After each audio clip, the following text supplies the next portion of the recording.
가장 한국적인 서예가 무림 김영기 25핸드 조정화 미술평론가.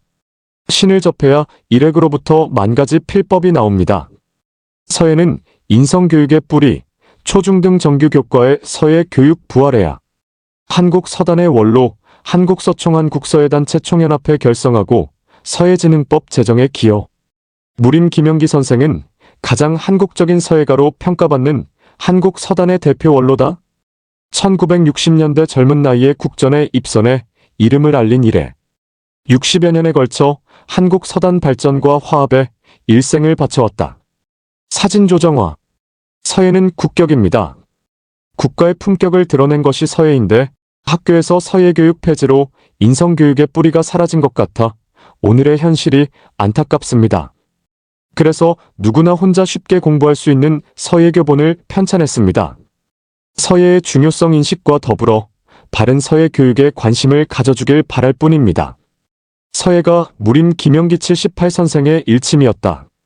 우리나라는 500만 서예 인구가 있지만 서예인을 제외하면 서예에 대한 일반인들의 관심은 낮은 편이다.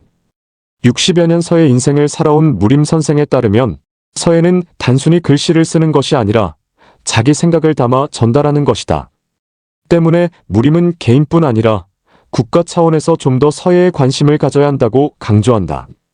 우리나라 서예는 전통의 계승 발전이라는 범주를 뛰어넘어 중국, 일본 등과 비교해도 예술성 면에서 결코 뒤처지지 않는다는 게 무림의 생각이다. 한국 서예는 곧 K-아트로 세계 예술 시장의 큰 동력으로 자리매김할 수 있다는 것이다. 한국 서예 발전 위에 평생을 바친 서예 대가.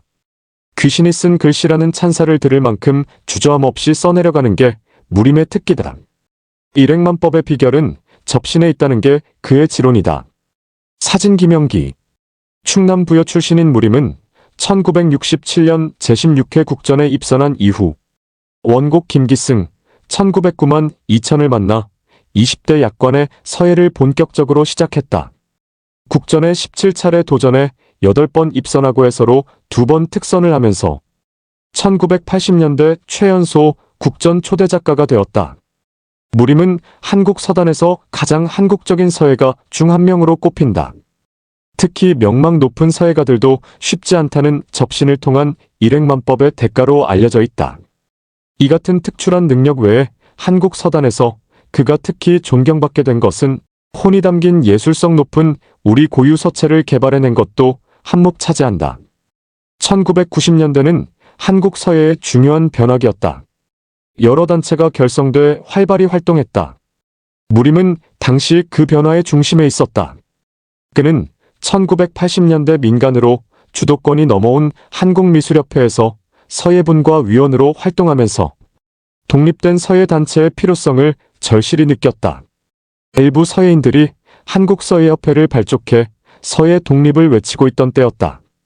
무림도 이런 흐름에 부응해 한국서예문화후원회와 한국서가협회를 결성했다.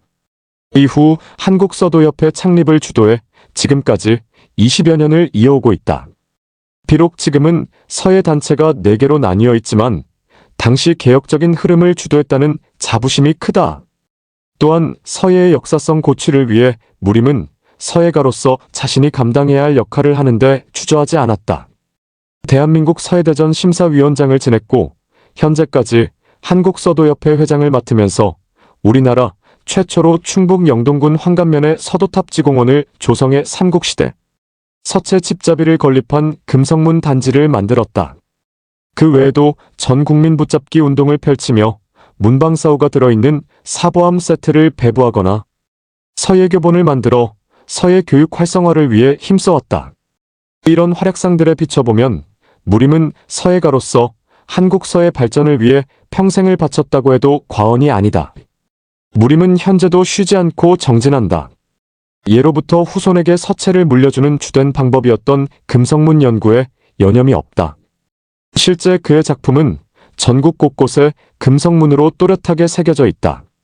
천안 유관순 사후와 초원묘 글씨, 윤봉길 의사 사적비문, 김수로 왕릉 중수비문 외에도 국립묘지의 김대중 대통령 묘비와 추모비 문원곡체 등이 무림의 혼이 서린 작품이다. 그의 글씨는 일행만법의 절제와 조화로움이 생생하게 살아있다는 평가를 받는다. 여름의 초입에 서울 서초동에 있는 한국서도협회에서 무림을 만났다. 서예, 곧 글씨란 무엇입니까? 지금까지 60여 년 서예 글씨를 쓰면서 보고 느낀 것이 글씨는 그 사람의 마음속에 있는 정신을 종이 위에 접목하는 것입니다. 중국의 유명한 서예가가 말했지요. 인간이 사는 100년은 풀잎의 이슬처럼 찰나에 불과하지만 서예는 손을 통해 종이 위에 썼을 때 종이 위에 그 사람의 정신과 희로애락의 마음이 영원히 살아있게 된다고 말입니다. 서예는 단순히 문자만 형성한 것이 아니라 쓰는 사람의 정신이 글씨 속에 들어있는 것입니다. 그렇기에 인격과 도덕을 두루 갖춰야 획이 제대로 나와 쓸 수 있게 되는 겁니다. 모양만 예쁘게 잘 쓴다고 해서 서예가 아니죠. 서예가 길을 걷게 된 계기가 궁금합니다. 초등학교 때 시골에서 한문글방을 다녔습니다. 그때는 서예라기보다 붓글씨를 썼지요. 한문을 배우면서 입춘대길이나 천자문, 명심보감을 쓰다가 서울에 와서 정식으로 붓글씨를 쓰게 됐습니다. 1967년 제16회 국전 때 입선하면서 글씨를 좀 열심히 하려고 당시 최고 대가인 원곡 선생 문화생으로 들어가 글씨를 쓰기 시작했지요. 이후 17년 동안 국전에 출품했는데 8번 입선하고 2번 특선했습니다. 국전이 참 어려운 시절이라 낙선도 7번이나 했지요. 1980년대에 일찍 초대작가가 되었고 국립현대미술관에서 열린 80명 국전 초대작가 전시에 참여했는데 제가 최연소자였지요. 인격과 도덕 두루 갖춰야 제대로 된 획 나와. 충남 천안독립기념관에 있는 유관순 열사의 어록비는 무림의 글씨다. 유관순 열사가 30일 운동 직전에 쓴 기도문이다. 무림의 글씨에서 열사의 굳센 기계와 다짐이 느껴진다. 사진 김영기. 우리 서단의 원로이십니다. 지금 우리나라 서예 현실은 어떠한가요? 서예 종주국을 자부하는 중국도 우리나라의 서예가 이렇게 빨리 발전하고 성장하는 것을 보고 놀라워합니다. 우리 서예를 좀 더 발전시키기 위해 제가 중심이 돼서 사단법인 서총한 국서예단체 총연합회를 만들었는데 홍석현 중앙홀딩스 회장부터 시작해서 지금은 김성재 전 문화부 장관이 회장을 맡고 있습니다. 초대 회장을 권창륜 씨가 맡았고 제가 회장 대행을 한번 했지요. 앞으로 서총을 잘 발전시켜서 우리나라 서예를 최고로 만들려고 준비하고 있습니다. 예술의 전당에서 우리나라의 최고 서예가 23명을 초청해 전시회를 열기도 했고요. 국내 서예 단체가 몇 개 되지만 이제는 한국서예단체 총연합회라는 이름을 가지고 하면 한국 서단 전체 500만 서예 인구의 뜻이 될 수밖에 없어요. 예술이 예총을 떠나선 안 되는 것처럼 서예도 서총을 떠날 수가 없다고 봅니다. 서예의 본질은 접신이라고 하셨습니다. 어떤 것인지 설명해 주시겠습니까? 대개 사람들이 신기론, 접신론을 잘 모릅니다. 저도 20년 전 글씨를 쓰다가 어떤 기운에서 글씨의 신을 느끼고 깨달음을 얻고 나서 서예에 접신이 있다는 걸 알았지요. 접신은 오래 믿는다고 되는 게 아니고 깨달아야 되는 것처럼 글을 오래 쓴다고 되는 것도 아닙니다. 저도 직접 접신을 받았기 때문에 알 수 있었지요. 일반인은 그런 경험을 해본 적이 없어 얘기해도 잘 모를 겁니다. 다행히 20년을 얘기하는 동안 중국 이론서를 놓고 보니 이게 맞아 들어가니까 이제야 접신, 즉 신기론에 대해 사람들이 이해하기 시작했지요. 피를 토하도록 공부해 얻은 서예법, 접신. 충북 영동군 황감면에 조성된 소암서도탑지공원은 우리나라에서 처음으로 옛 서체를 집대성한 집, 자비전에 내려오는 서예가의 글씨를 새긴 비드를 세워 영구 보존되도록 했다. 무림이 공원 조성을 주도했다. 사진 김영기. 접신 경험은 어떻게 하게 되셨나요? 제가 한국서가협회 회장을 맡고 있을 때였습니다. 한중일 3국의 700명이 그 중에서 초서를 제일 잘 쓰는 분들이 예술의 전당에서 전시를 했어요. 제가 4개월 동안 글을 쓰는데 계속 초서가 안 써지는 겁니다. 명색이 회장인데 잘못하면 망신당하겠다 싶어 계속 썼더니 나중에는 붓을 손에 들 기운마저 없게 되더군요. 이제 전시회 접수 마지막 날인데 기진맥진해가지고 붓을 들 힘도 없이 쓰는데 갑자기 글씨가 확 나왔어요. 아시아 최고로 꼽히는 초서의 신 300명이 전시회에 저마다 글씨를 냈고 내가 봐도 잘 썼다 싶었는데 원로 중 누군가 내 글을 보더니 귀신이 쓴 글씨가 왔다고 감탄했지요. 그 일을 겪은 뒤로는 제가 글을 안 쓰고는 견딜 수가 없었습니다. 종이를 하나 갖고 다니면서 길거리에서도 쓰고 화장실에서도 쓰고 싶어 견딜 수가 없었어요. 글을 쓰면 얼마나 기분이 좋은지 완전히 미친 사람처럼 1년 정도 어디서나 신들려서 썼어요. 그렇게 하루 한 작품씩 365장을 써서 예술의 전당에서 전시회를 했습니다. 그 작품이 나로서는 일생의 최고작이었죠. 접신을 하면 어떤 점이 좋은가요? 마치 신 내리는 것처럼 어떤 기운이 내 몸을 통해서 붓 끄트머리에 닿아 나오는 느낌이지요. 어떤 기운이 몸을 통해서 종이 위에 획으로 나타나요. 글자는 획 하나만 나오면 끝나는 것이고요. 그림 그릴 때도 1점만법이란 게 있지 않습니까? 점 하나 찍는 것에 만 가지 법이 들어있다는 뜻이죠. 점 하나에서 깨달음을 얻으면 그 그림은 다 그린 거나 다름없어요. 서예에서는 일을 일자만법, 일행만법이라고 합니다. 한 획 속에 만 가지 필법이 들어있다는 말이죠. 이런 글씨는 접신하지 않으면 결코 나오지 않습니다. 일행만법은 어떻게 익힐 수 있나요? 두 가지가 있습니다. 첫째, 글씨를 쓰는 순간에 깨달아야 하는데 그 깨달음이 언제 오느냐? 자신의 모든 것을 비우고 그야말로 도인의 경지처럼 모든 잡념이 없고 오장육부가 자연과 합일이 되어 붓을 잡았을 때 일행만법이 나옵니다.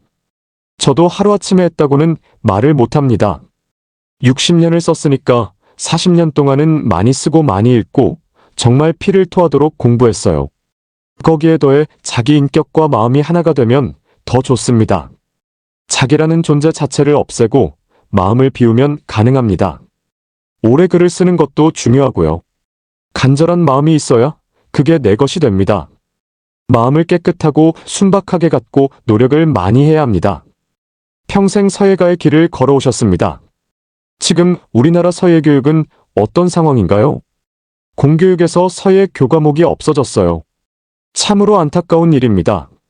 서예는 도덕과 인격을 형성하는데 가장 근본이 됩니다.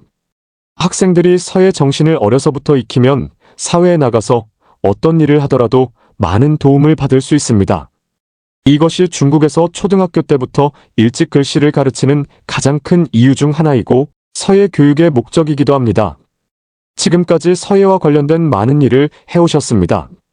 특히 보람이 있었다고 생각되는 일이 있으신가요? 충북 영동 황간 1500평 땅에 우리 선조들의 글씨를 한자 한자 집자에서 금성문 단지 소암서도탑 지공원을 조성하고 집자비를 세웠습니다. 중국은 벌써 1500년 전에 금성문 단지를 만들었는데 우리나라는 지금까지 제대로 된 금성문 단지 하나가 없었어요. 그런 상황에서 제가 우리나라 최초로 금성문 단지를 만들었기에 보람을 느낍니다. 제가 후원회를 처음 조직했는데 미협에 있으면서 서단 개혁을 위해서 초창기 후원회를 만들 때부터 고 소암 박희택 범양건영 회장께서 큰 도움을 주셨습니다. 서예 발전을 위해 서울 서초동에 약 200평 넘는 한국서도협회 공간을 만들었는데 역시 박희택 회장님이 도움을 주셨어요. 지금도 감사하게 생각합니다. 우리나라 최초 금성문 단지 조성의 보람 느껴 1985년 출판문화회관에서 열린 무림 김영기의 개인전 개막식 기념사진. 왼쪽부터 김영기, 장혜준 전 상공부 장관의 부인, 원곡 김기승 선생, 차상원 전 서울대 교수. 사진 김영기. 우리나라 서예가 전통을 계승하고 전 세계로 나가려면 어떤 점들이 필요할까요? 두 가지가 있다고 봅니다. 첫째, 우리 서예인들이 서예의 깊은 본질을 먼저 공부하고 깨달아서 서예의 겉모습만 좋다고 내세우지 말고 서예의 본질인 접신이라는 정말 위대한 정신을 서예인들이 이어받아 지도해 나가야 합니다. 둘째, 국가 차원에서 적극적으로 지원해 주셨으면 합니다. 6년 전에 우리 서예인들이 뭉쳐 국회를 찾아가서 서예진흥법을 통과시켰습니다. 이제는 서예를 얼마든지 국가에서 보장해 줄 수 있는 법이 만들어졌지요. 그런데 그 혜택을 서예인들이 제대로 받지 못하고 있어서 매우 안타깝습니다. 살아오면서 가장 기억에 남은 사진 한 장을 꼽는다면요? 1985년 출판문화회관에서 개인전을 할 때 당시 한국 서단의 양대 산맥이신 제 스승 원곡 김기승 선생과 일중 김충현 1921만 2006 선생이 오셔서 격려해 주셨어요. 원곡 선생은 제게 늘 글씨는 재주로 쓰기보다 마음으로 써야 한다고 강조하셨습니다. 인격적인 약속을 꼭 지켜라 시간, 돈, 말 약속을 지켜라 하시면서 도산 안창호 선생이 원곡 선생에게 전수하신 말씀을 제게 다시 전수해 주셨어요. 일중 선생도 제 개인전 때 전시장에 있던 한 작품을 보시고는 전시장에 한 작품만 좋은 작품이 있어도 된다고 격려해 주신 게 생각납니다. 현재 일중 선생이 남기신 인사동의 백악동부의 서예미술관이 건립돼서 후학들의 전시 공간으로 활용되고 있지요. 그리고 1980년 출판문화회관에서 가진 제1회 개인전 개막식 사진을 볼 때마다 제가 감개가 무량합니다. 끝으로 하시고 싶은 말씀이 있다면? 저는 평생 서예의 길을 걸어왔고 앞으로도 가야 합니다. 소원이 있다면 한국 서예가 중국의 격을 뛰어넘는 좋은 작품을 많이 쓰는 것입니다. 또 한국 서단이 발전하길 바라고 무엇보다 서총이 발족되어 있으니까 정부와 상의해서 서예 진흥이 이 시대에 꽃을 피웠으면 좋겠다는 바람을 가져봅니다.